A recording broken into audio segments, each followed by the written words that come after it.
नमस्कार मेरे प्यारे फौजी भाइयों, आप सभी का एक बार पुनः स्वागत करता हूं आपके अपने ऑनलाइन प्लेटफॉर्म पार्थ एकेडमी में। दोस्तों, आप मेरे साथ पढ़ रहे हैं प्रतिदिन भारतीय सेना के साइंस प्रश्न पत्र में आने वाले 15 क्वेश्चन की एक महत्वपूर्ण श्रृंखला को। इस श्रृंखला में हम हर दिन 15 क्वेश्चंस को कवर करते हैं, जो क्वेश्चंस जुड़े रहते हैं आपके बायोलॉजी, केमिस्ट्री और फिजिक्स से। साइंस से जुड़े हुए 15 क्वेश्चंस का टेंशन अब आप लोगों को खत्म कर देना है, क्योंकि इस श्रृंखला को अगर यदि आपने पढ़ लिया है प्रतिदिन, तो आप यकीन मानिएगा आपका पूरा पेपर यहीं से बनने वाला है। यहाँ के हर एक कॉन्सेप्ट को कॉपी कीजिए, अपने बढ़िया से नोट्स बनाइए और समय रहते हुए उनको रिवीजन कीजिए। तो यकीन मानिएगा इस बार आपसे आपकी वर्दी कोई नहीं छीन सकता। तो दोस्तों, इस श्रृंखला में अभी तक मैं आपको प्रैक्टिस सेट 14 करवा चुका हूं। वही उसी वेटेज के हिसाब से 15 क्वेश्चन में हर दिन आप लोगों के लिए लेकर आ रहा हूं। काफी मेहनत आप लोगों के लिए हो रही है यहाँ पर। तो दोस्तों, हमारे साथ आप भी लगे रहें, जुटे रहें अपनी तैयारी में। आपको डिस्टर्ब नहीं होना है बढ़िया तरीके से। तो आज बारी है प्रैक्टिस सेट 15 की। अभी तक मैं आपको प्रैक्टिस सेट 14 पढ़ा चुका हूं। आप अच्छे से एक के बाद एक इन्हें कवर कर लें। अगर आपने नहीं देखे हैं तो सबसे पहले आप लोग उन वीडियो को भी कवर करें। समय रहते हुए आपको ये खत्म करना है। हमारे पास हर दिन कम होता जा रहा है, इसलिए अपनी तैयारी बेहतर चलने दें।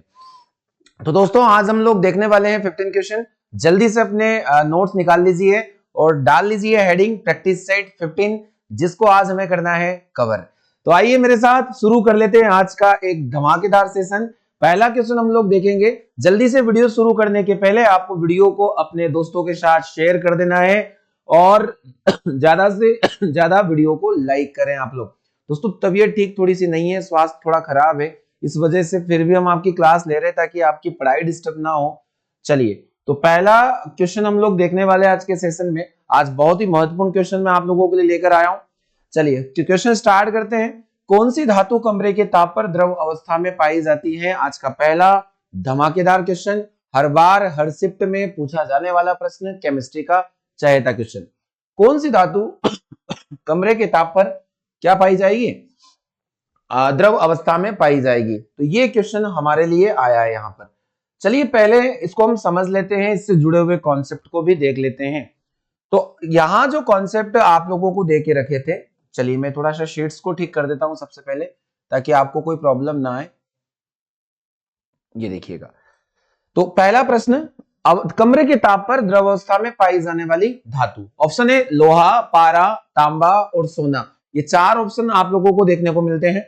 दोस्तों, अगर मैं द्रव धातु और द्रव अधातु की बात करता हूं, द्रव धातु और द्रव अधातु को अगर हम लोग डिस्कस करें, दोनों से क्वेश्चन यहां से आते हैं।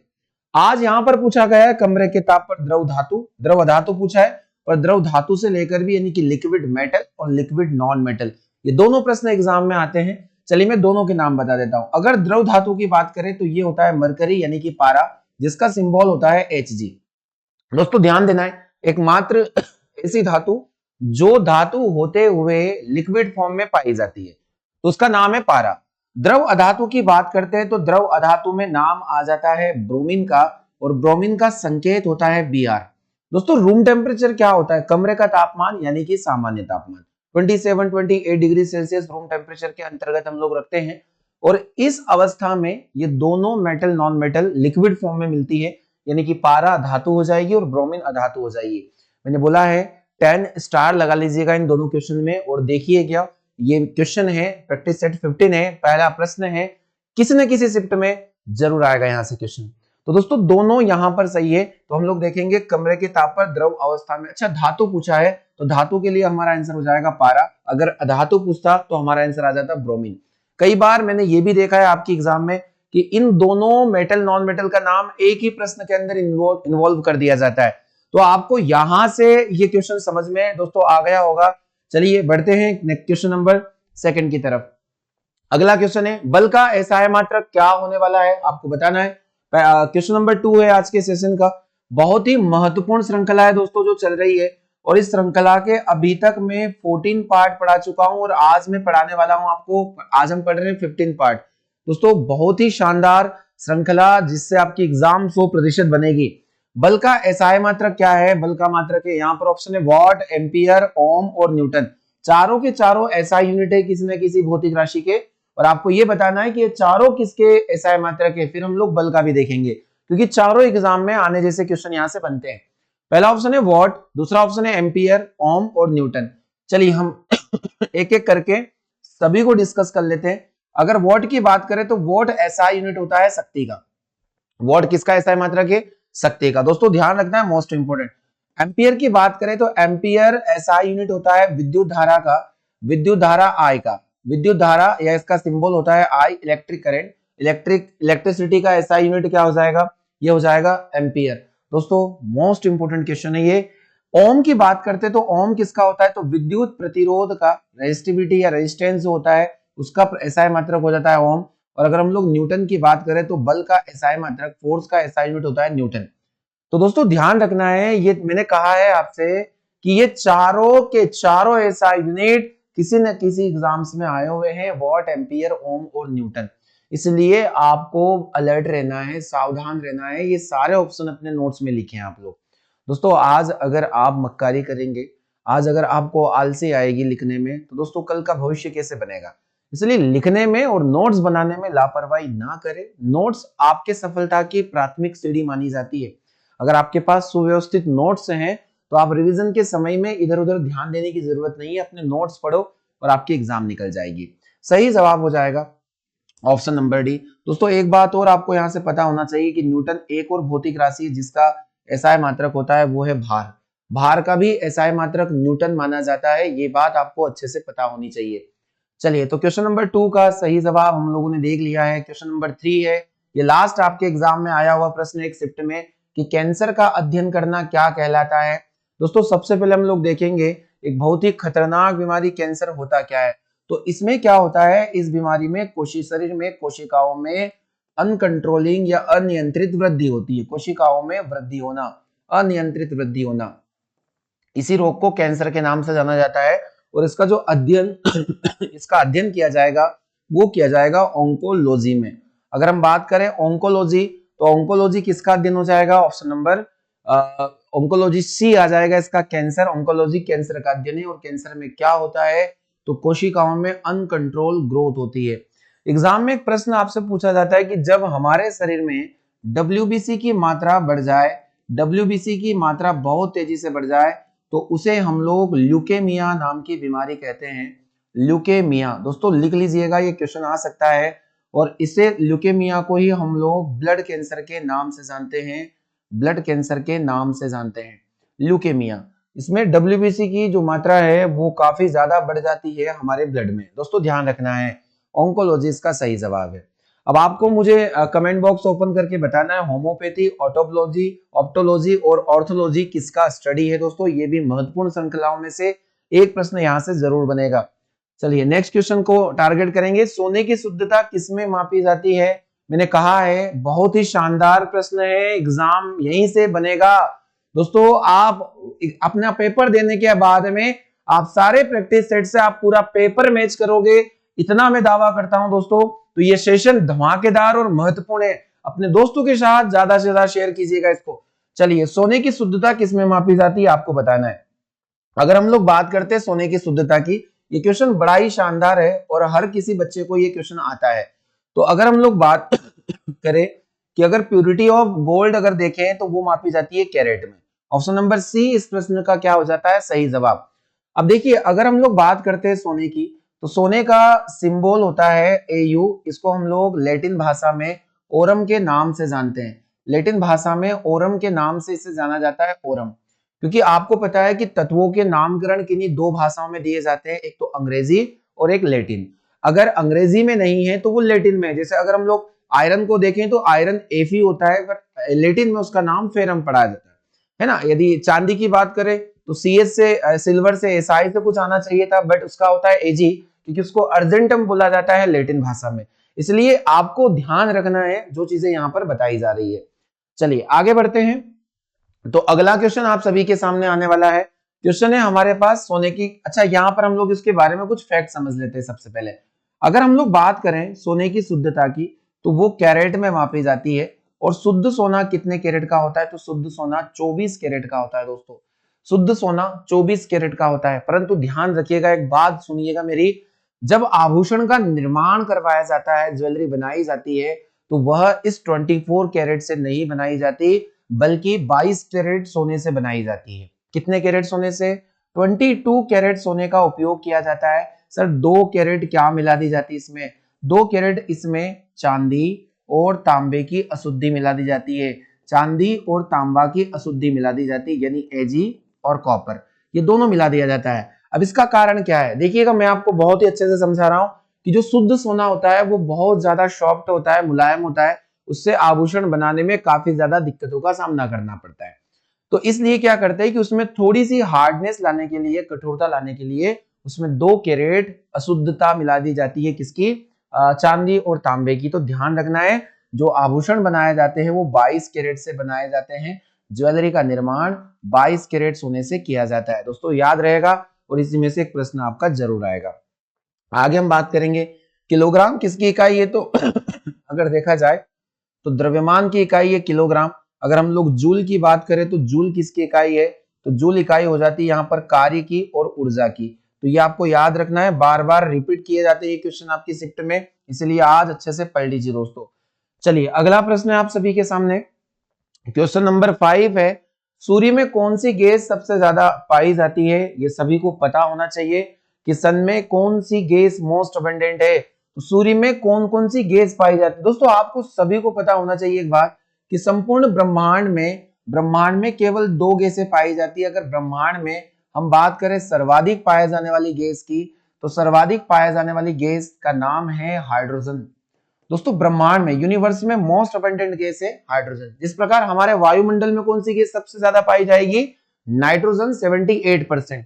उसी प्रकार ब्रह्मांड में हर एक पिंड में आपको हाइड्रोजन और दूसरी गैस आ जाती है जो कम मात्रा में रहती है, इसका नाम है हीलियम। हाइड्रोजन का संकेत H होता है और हीलियम का संकेत होता है He। दोस्तों ध्यान रखना है।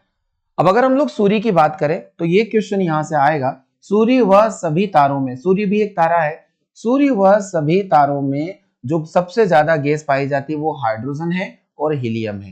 दोस्तों ध्यान रखना है, 70% के अप्रोक्स ये पाई जाती है, 29% या 30% के अप्रोक्स ये पाई जाती है। अब एक बात ध्यान रखना है, यहाँ पर एक प्रक्रिया होती है, कौन सी क्रिया के द्वारा सूर्य में ऊर्जा पैदा होती है? तो इस प्रक्रिया का नाम है नाभिकीय संलयन नाम की प्रक्रिया। तो नाभिकीय संलयन प्रक्रिया जो होती है, ये होती है सूर्य में ऊर्जा उत्पत्ति का प्रमुख कारण। तो दोस्तों आपको यहां से काफी बेहतर तरीके से समझ में आया होगा ये क्वेश्चन। तो सूर्य में सबसे ज्यादा हाइड्रोजन गैस मिलेगी, फिर हीलियम मिलेगी, लिथियम, नाइट्रोजन तो वायुमंडल में सबसे ज्यादा पाई जाती है, वायुमंडल में सर्वाधिक पाई जाती है, और कितना? ये होती है 78%। दोस्तों ध्यान रखना है, अगर आपसे पूछा जाए कि कार्बन डाइऑक्साइड का परसेंट कितना है, तो ये रहेगा 0.03%, जो आप लोगों के लिए ध्यान बहुत मोस्ट इंपोर्टेंट प्रश्न बनेगा यहां से।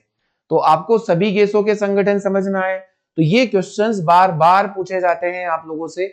चलिए बढ़ते हैं नेक्स्ट क्वेश्चन की ओर। लिथियम का परमाणु क्रमांक क्या है? ये प्रश्न हमेशा रिपीट होता है, सारे सिलेक्टेड प्रश्न है दोस्तों, एक भी क्वेश्चन ऐसा नहीं है जिसको स्किप किया जाए, जिसको ना देखा जाए। आप अच्छे से ध्यान दीजिएगा। क्वेश्चन है कि लिथियम का परमाणु क्रमांक, लिथियम आपको पता है हाइड्रोजन का परमाणु क्रमांक 1 होता है, हीलियम का परमाणु क्रमांक 2 होता है, लिथियम का परमाणु क्रमांक होता है 3, है ना, लिथियम। उसके बाद बेरिलियम होता है, बेरिलियम का हो जाएगा 4, बोरॉन का कितना हो जाता है 5, कार्बन का कितना हो जाता है 6, नाइट्रोजन का हो जाएगा 7, है ना, ऑक्सीजन का हो जाएगा 8, और उसके बाद में यहाँ पर हम बात करेंगे फ्लोरीन की, तो फ्लोरीन का हो जाएगा 9, और नियॉन का हो जाएगा कितना? 10। दोस्तों ध्यान रखना है, ये 10 तक तो आप लोगों को पता होना चाहिए, वैसे तो आपको 20-30 तक एटॉमिक नंबर पता होना चाहिए, हर बार यहाँ से एक प्रश्न जरूर पूछा जाता है। जैसे आगे हम बात करें तो सोडियम का परमाणु क्रमांक कितना होता है? 11, मैग्नीशियम का परमाणु क्रमांक कितना होता है? 12, एल्यूमिनियम की बात करते तो कितना हो जाएगा? 13, है ना, सिलिकॉन की बात करते तो कितना हो जाएगा? 14, और फास्फोरस का हो जाएगा 15। यहाँ पर सल्फर की बात करें 16, क्लोरीन की बात करते हैं 17, ऑर्गन की बात करते हैं कितना आ जाएगा? तो ऑर्गन हो जाएगा 18, पोटेशियम यहाँ पर 19 पर आ जाता है, और कैल्शियम आ जाता है 20 पर। दोस्तों बहुत बहुत ज्यादा आने वाले क्वेश्चन है, मैं आपसे फिर बोलूंगा कि आप 20 तक बहुत अच्छे से पढ़ ले एटॉमिक नंबर, इसमें से एक प्रश्न जरूर जरूर आएगा एग्जाम्स में। चलिए दोस्तों आगे बढ़ते हैं, तो लिथियम का परमाणु क्रमांक हमने देखा, लिथियम नंबर 3 पर पड़ता है, तो ऑप्शन नंबर डी। देखिए मेरा मकसद आपको केवल एक क्वेश्चन सोल्व करवाना नहीं है कि मैं आपको इसका आंसर बता के आगे बढ़ जाऊं। दोस्तों मेरा जो मूल उद्देश्य है वो है ये चीजें बताना। इस क्वेश्चन के जरिए हम लोग जो एक्स्ट्रा क्वेश्चंस, एक्स्ट्रा फैक्ट पढ़ रहे हैं दोस्तों, ये जरूरी है आपके लिए। तो आप इन्हें स्किप ना करें, इन्हें देखें, अपने नोट्स में लिखें। इस बार वर्दी लेके घर जाना है दोस्तों, घर से निकले हैं हम लोग, पर घर पे एक वर्दी लेके जाना है इस बार, और वो जश्न इस बार जरूर हो हमारे घर के सामने, कि जिसमें हमारे पेरेंट्स को, हमारे माता पिता को एक गर्व की अनुभूति हो, सभी लोग ये कहे कि इसका बेटा फौजी है।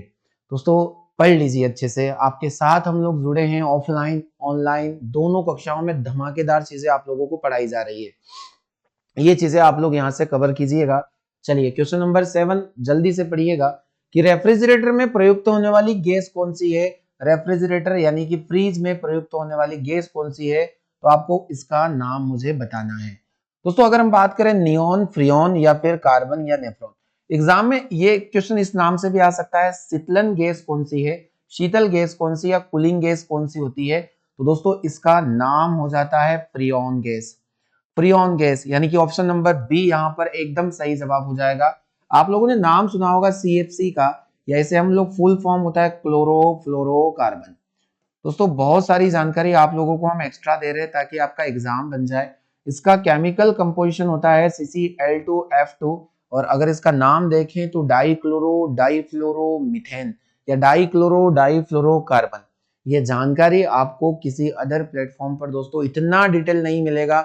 मैंने ये नहीं कहा है कि क्वेश्चन सॉल्व नहीं करवाते, सभी करवाते, बट केवल आंसर लगाना मेरा काम नहीं है कि आंसर लगाऊं और आगे बढ़ूं। मैंने कहा कि मैं आपके एग्जाम को अपने माइंड में फ्रेम किया हूं, और वो क्वेश्चन मैं आप लोगों को बताता हूं उस एक क्वेश्चन के जरिए, ताकि आपका एग्जाम ना रुके, जो भी पेपर हो उसमें सारे क्वेश्चन कॉपी हो। तो बेटा ध्यान रखना है, शीतल गैस फ्रियोन है, और शीतल गैस में एक चीज और भी, CFC क्लोरोफ्लोरोकार्बन, CCl2F2 इसका नाम हो जाएगा, और ये आ जाएगा। तो फ्रीज ऐसी रेफ्रिजरेटर में सबसे कूलिंग गैस कौन सी होती है, तो फ्रियोन होती है, ध्यान रखना है इस बात को आपको। चलिए दोस्तों आगे बढ़ते हैं। नियोन आपको पता है परमाणु क्रमांक इसका क्या आ जाएगा, तो इसका आ जाएगा 10 है ना, कार्बन 6 पर है। नेफ्रॉन तो हमारी किडनी की कार्यात्मक इकाई होती है नेफ्रॉन, ध्यान रखना है। चलिए क्वेश्चन नंबर 8, सल्फर डाइऑक्साइड वाली गैस है, sulphur dioxide SO2, most important question है। सल्फर डाइऑक्साइड दोस्तों ध्यान रखना है, वायु प्रदूषण करने में जिम्मेदार गैस मानी जाती है। वायु प्रदूषण गैस, वायु प्रदूषक गैस है ये, मोस्ट इंपोर्टेंट। तो आपको ध्यान रखना है इसमें अगर क्वेश्चन हम लोग देखें कि ये गैस क्या होती है, क्या तीव्र गंध वाली होती है, इसमें से स्मेल तेज आती है, या फिर ये गंधहीन होती है, रंगीन होती है, या फिर लाभदायक। तो मैं आपको बताना चाहूंगा कि ये बहुत ही तीक्ष्ण गंध वाली गैस होती है, तीव्र गंध युक्त गैस होती है सल्फर डाइऑक्साइड, मोस्ट इंपोर्टेंट है। अब मुझे बताओ कि सल्फर डाइऑक्साइड का पता कब के चलता है और कौन इसको पहचान सकता है। तो आपने नाम सुना होगा लाइकेन का, तो लाइकेन प्रदूषण सूचक माना जाता है दोस्तों।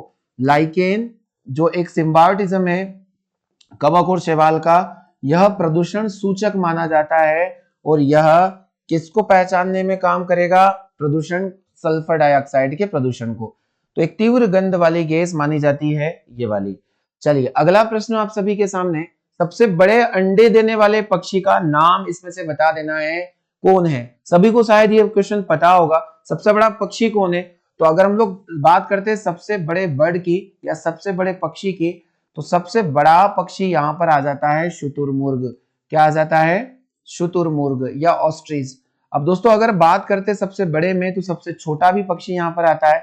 सबसे छोटे पक्षी का नाम बताइए, तो यह आ जाएगा हमिंग बर्ड। क्या आ जाएगा, हमिंग बर्ड, ये याद रखना है। तो शुतुरमुर्ग का जो अंडा होता है वो भी सबसे बड़ा होता है। तो सबसे बड़ा अंडा देने वाला पक्षी कौन है, शुतुरमुर्ग है। इसको हम ऑस्ट्रिच के नाम से भी जानते हैं, ऑस्ट्रिच भी जरूर याद रखें। शुतुरमुर्ग अगर ऑप्शन में ना हो तो ऑस्ट्रिच आपको जरूर मिलेगा। चलिए दोस्तों चमगादड़ के बारे में आपका एग्जाम पूछता है कि चमगादड़ अपना शिकार ढूंढता है रात्रि में, अंधेरे में, कौन सी ध्वनियों का उपयोग करके। तो ध्यान रखना है पराश्रव्य ध्वनि, और इन पराश्रव्य ध्वनियों का उपयोग करके चमगादड़ अपना शिकार ढूंढता है, जिनकी फ्रीक्वेंसी 20,000 हर्ट्ज के ऊपर होती है दोस्तों। 20,000 हर्ट्ज से ऊपर होती है, मनुष्य इन्हें आसानी से नहीं सुन सकता। ये बार बार मैंने आपसे कवर करवाया कि चमगादड़ आप याद रखिए, इस प्रश्न के लिए सही जवाब शुतुरमुर्ग हो जाएगा। मोर हमारा राष्ट्रीय पक्षी है और आपको ध्यान रखना है कि जो मोर है इसका वैज्ञानिक नाम क्या है। सारी राष्ट्रीय चीजों का वैज्ञानिक नाम अच्छे से पढ़ लो, आपको ध्यान रखना है ना। तो पाओ क्रिस्टेसस यानी इसका नाम हो जाएगा पाओ क्रिस्टेसस, ये आपको याद रखना है। आप मुझे कमेंट बॉक्स में लिखिए कबूतर का वैज्ञानिक नाम क्या है दोस्तों, ध्यान रखना है। चलिए नेक्स्ट क्वेश्चन है, क्वेश्चन नंबर 10 है, गाजर में कौन सा विटामिन पाया जाता है। सभी ने आंसर इसका सोच लिया होगा। तो गाजर में विटामिन होता है, यहाँ पर vitamin A B C 4 option है और विटामिनों से जुड़ा हुआ एक प्रश्न आपकी शिफ्ट में जरूर आएगा दोस्तों। मैं बोल रहा हूं, आप सुन रहे हो, ध्यान रखना। तो गाजर में विटामिन, देखिए गाजर की अगर हम बात करें, इसमें कैरोटीन पाया जाता है। गाजर में कैरोटीन पाया जाता है दोस्तों, जो आंखों के लिए काफी शानदार होता है। और आंखों से जुड़ा हुआ विटामिन हमारा होता है रेटिनॉल। क्या होता है, रेटिनॉल। तो रेटिनॉल ऑप्शन नंबर ए, गाजर में विटामिन ए सर्वाधिक पाया जाता है, ध्यान रखना। विटामिन बी का नाम होता है थायमिन, आपको मोस्ट इंपोर्टेंटली याद रखना है।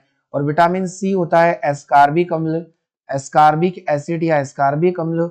और विटामिन डी यहाँ होता है कैल्सीफेरॉल।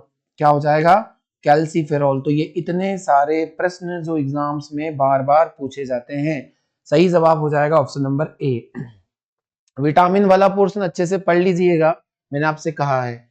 ओजोन परत को कौन नष्ट करता है, यानी कि ओजोन डिप्लीटिंग चीज कौन क्या है, ओजोन को डिप्लीट करने वाला पदार्थ क्या है। तो ओजोन को नष्ट कौन करता है, सबसे पहले ओजोन के बारे में पता होना चाहिए। अगर इसका फॉर्मूला हम लोग देखें ओजोन का, तो दोस्तों ध्यान रखना है, इसका फॉर्मूला होता है O3। ये किसका अप्रूफ है, तो ये ऑक्सीजन का अप्रूफ है, ये भी आपको ध्यान रखना है। ऑक्सीजन का एक अप्रूफ गैस मानी जाती है। ओजोन हमारे वायुमंडल में कहाँ पाई जाती है, तो ओजोन हमारे वायुमंडल में समताप मंडल में पाया जाने वाली ये गैस मानी जाती है। दोस्तों एक किसको रोकती है, तो ये हानिकारक पराबैंगनी किरणों को रोकती है। हानिकारक पराबैंगनी किरणों को ये क्या करेगी, रोकेगी। दोस्तों बहुत ज्यादा आने वाला क्वेश्चन एग्जाम में, हर बार यहाँ से एक प्रश्न जरूर पूछा जाता है। चलिए तो इस श्रृंखला को आगे बढ़ाते हैं। यहाँ पर ओजोन परत को कौन डिप्लीट करता है, दोस्तों ये रोकती है पराबैंगनी किरण को, ये इसको डिप्लीट नहीं कर रहा है, पर डिप्लीट करने में नाम आता है CFC का। आपने भी कूलिंग गैस पढ़ी, CFC का पूरा नाम होता है क्लोरोफ्लोरोकार्बन, क्लोरोफ्लोरोकार्बन। ये ध्यान रखना है, बार बार मैं इसका जिक्र कर रहा हूं आपसे, ताकि आपका एग्जाम बन जाए दोस्तों, मोस्ट इंपोर्टेंट है ना। तो यहां से क्वेश्चन जरूर जरूर आएगा कि आप CFC वगैरह याद रखें। इसमें ओजोन में एक छिद्र कब देखा गया था, तो अंटार्कटिका में 1984 में, अंटार्कटिका में एक छिद्र देखा गया। दोस्तों मोस्ट इंपोर्टेंट क्वेश्चन है, ध्यान रखना है आपको। चलिए क्वेश्चन नंबर 12 की तरफ हम लोग मूव करते हैं। ओजोन का रंग आप मुझे बताइएगा, हल्का नीला रंग होता है, मैंने पढ़ा दिया है आप लोगों को प्रीवियस सेशन में। ध्वनि का मात्रक क्या है आपको बताना है। देखिए ये क्वेश्चन रिपीटेड है और एग्जाम में आया है, मोस्ट इंपोर्टेंट क्वेश्चन, आप लोग इसको लिख दीजिएगा कि ध्वनि का जो मापने की इकाई होती है वो होती है डेसिबल। डेसिबल का संकेत होता है डीबी, आपको ध्यान रखना है। आपको ये भी पता होना चाहिए कि हम जो सामान्य बातचीत करते हैं, दो व्यक्तियों के बीच में सामान्य बातचीत होती है, तो सामान्य बातचीत की ध्वनि कितनी होती है, तो ये होती है 30 से लेकर 45 डेसिबल के बीच की ध्वनि। 30 डेसिबल से 45 डेसिबल के बीच की ध्वनि को सामान्य बातचीत का ध्वनि कहा जाता है। दोस्तों ध्यान रखना है। चलिए एक क्वेश्चन हमेशा और ध्यान रखो कि प्रदूषण का करार दिए जाने वाली ध्वनि कितने डेसिबल के ऊपर होती है, तो 60 डेसिबल के ऊपर की ध्वनि को, 60 डेसिबल के ऊपर की ध्वनि को हम प्रदूषण करार देंगे। दोस्तों ध्यान रखना है, आपके प्रीवियस एग्जाम में 2024 में एक प्रश्न आया था, आवृत्ति का SI मात्रक क्या है, तो आवृत्ति का SI मात्रक आप लोगों को ध्यान रख देना है, यह है हर्ट्ज। मोस्ट इंपोर्टेंट है, फ्रीक्वेंसी का SI यूनिट। हर्ट्ज किसका इकाई है, तो आवृत्ति का। डेसिबल आपको ध्यान रखना है। अगर हम बात करते हैं ध्वनि की तीव्रता, तो ध्वनि की तीव्रता आपको एक क्वेश्चन और लिखना है, एक यूनिक क्वेश्चन जो आपने अभी तक नहीं पढ़ा है। ध्वनि की तीव्रता का SI मात्रक क्या है, दोस्तों SI मात्रक तो आपने अभी तक नहीं पढ़ा, हमने तो सर ये पढ़ा है केवल कि डेसिबल से इसको मापते हैं। तो एक चीज और लिख दीजिएगा कि ध्वनि की तीव्रता का SI मात्रक होता है, ये होता है माइक्रोवाट पर मीटर स्क्वायर, माइक्रोवाट पर मीटर स्क्वायर। ये यूनिक प्रश्न है, बहुत कम स्टूडेंट्स को इसका ज्ञान है। तो आज लिख दीजिए, मैंने आप लोगों को यहाँ पर अच्छे से समझा दिया है। चलिए, तो सारे ऑप्शन आप लोगों को समझ में आ गए। बढ़ते हैं क्वेश्चन नंबर 13 की ओर। बीसीजी का टीका किस में लगाया जाता है? मेरे हिसाब से थर्ड टाइम रिपीट है ये क्वेश्चन, और बार बार इसलिए लिए जाते हैं क्योंकि ये क्वेश्चन आते हैं एग्जाम में। बीसीजी का पूरा नाम क्या होता है? तो बीसीजी का पूरा नाम होता है bacillus Calmette Guérin. Bacillus Calmette Guérin. तो बैसिलस कालमेट ग्यूरिन किसका नाम है? बीसीजी का पूरा नाम है। कालमेट ग्यूरिन, ग्यूरिन कालमेट एक वैज्ञानिक का नाम है। दोस्तों ये जो टीका होता है ये क्षय रोग में दिया जाता है। क्षय रोग जिसे हम लोग टीबी के नाम से भी जानते हैं, टीबी, या इसका एक नाम और मैं बता दूं, ट्यूबरकुलोसिस। ट्यूबरकुलोसिस, ट्यूबरकुलोसिस के उपचार है तो ये टीका दे दिया जाता है जन्म के बाद में। दोस्तों ये होता है एक बैक्टीरियल बीमारी है, माइक्रोबैक्टीरियम ट्यूबरकुलोसिस नाम के जीवाणु से ये टीबी होती है, आपको ध्यान रखना है। तो बीसीजी का टीका दिया जाता है क्षय रोग के लिए, यानी कि ऑप्शन नंबर डी यहाँ पर सही होगा। चलिए बताइए टिटेनस किससे होता है? तो टिटेनस होता है बैक्टीरिया से, क्लोस्ट्रीडियम टिटेनी इसका नाम है। पीलिया किससे होने वाली बीमारी है? तो पीलिया हमारे लीवर के द्वारा एक प्रोटीन है बिलीरुबिन नाम का प्रोटीन, जो अधिक मात्रा में स्त्रावित हो जाता है। तो ये किससे? बिलीरुबिन से होने वाला रोग है। बिलीरुबिन एक वर्णक होता है, जो ज्यादा सेक्रेट हो जाए तो हमारे ब्लड में पीलापन आ जाता है। काली खांसी, वोपिंग कफ, बॉर्डीटेला पर्ट्यूसिस नाम के एक जीवाणु द्वारा होने वाली बीमारी है, ध्यान रखना है, जिसे हम लोग काली खांसी या वोपिंग कफ के नाम से भी जानते हैं, और ये भी बैक्टीरिया। दोस्तों मैंने कहा है मेरा मूल उद्देश्य इन सभी ऑप्शन को टारगेट करना है ताकि आपका एग्जाम्स बने। केवल टिक लगाकर अगर मैं आगे बढ़ूंगा तो उससे किसी भी प्रकार का कोई फायदा आपको नहीं होने वाला है। एग्जाम में बैठिएगा, आप एग्जाम में मुझे एक वर्ड जरूर बोलोगे कि सर आपने बहुत अच्छे से पढ़ाया, ताकि सारी एग्जाम में वही क्वेश्चन आए जो आप लोगों ने हमें बताए थे। चलिए नेक्स्ट क्वेश्चन है क्वेश्चन नंबर 14। पानी में ऑक्सीजन के साथ कौन सा तत्व होता है? तो बहुत बेहद बेसिक क्वेश्चन है कि पानी का अगर फॉर्मूला आप देखें तो H2O होता है, जिसमें दो मॉलिक्यूल हाइड्रोजन के होते हैं, दो मॉलिक्यूल हाइड्रोजन के होते हैं, और एक मॉलिक्यूल होता है इसके अंदर किसका? ऑक्सीजन का। तो आपको यहाँ पर एक तो गिवन है, क्या गिवन है? कि ऑक्सीजन के साथ यहाँ पर हाइड्रोजन हो जाएगा। ऑप्शन नंबर ए एकदम सही जवाब हो जाएगा इस क्वेश्चन के लिए। दोस्तों कभी कभार क्वेश्चन बड़े आसान आते हैं, बट हम ज्यादा ही कुछ डीपली उनके बारे में थिंकिंग कर लेते हैं, और वो क्वेश्चन हम लोग घर पर गलत करके आ जाते हैं। तो आपको एकदम अपने रिलैक्स होकर क्वेश्चन के बारे में सोचना होता है कि आप एकदम शांत दिमाग से क्वेश्चन के बारे में सोचिए। आपके 2 या 3 क्वेश्चन वैसे ही सही हो जाएंगे। हड़बड़ाहट और एक्साइटमेंट आपको एग्जाम के टाइम में नहीं होना चाहिए। अगर आपने अच्छे से तैयारी की है, अच्छे से मेहनत की है, पढ़ा है, तो घबराने की कोई चिंता नहीं होती है, घबराना नहीं होता है। रिलैक्स होकर पेपर और एग्जाम में बैठिए। एग्जाम हमारा एक त्योहार है, और इस त्योहार को बहुत अच्छे से सेलिब्रेट करना होता है दोस्तों। इसमें घबराने की जरूरत नहीं होती है, क्योंकि इसके लिए हम लोग लगे हुए हैं कुछ महीनों से। चलिए आज का अंतिम प्रश्न है, और आपको मुझे पता है ये क्वेश्चन बहुत ही अच्छे से समझ में आए होंगे, इसलिए वीडियो को शेयर कीजिए, और अपने व्हाट्सएप स्टेटस, इंस्टा वगैरह जो भी आप यूज करते हैं उस पर आप जरूर इसके स्टेटस लगाया करो दोस्तों। अच्छी चीजों का सपोर्ट करना आपका परम धर्म है, परम कर्तव्य है। चलिए, रेडियो का आविष्कारक कौन है? यहाँ पर पूछा गया ग्राहम बेल। ग्राहम बेल ने तो टेलीफोन की खोज की थी सर, हमको पता है क्योंकि ये हम पढ़ चुके हैं प्रीवियस सेशन में। अगर हम लोग थॉमस अल्वा एडिशन की बात करें तो विद्युत बल्ब का आविष्कारक कौन है? तो विद्युत बल्ब के आविष्कारक हो जाएंगे थॉमस अल्वा एडिशन।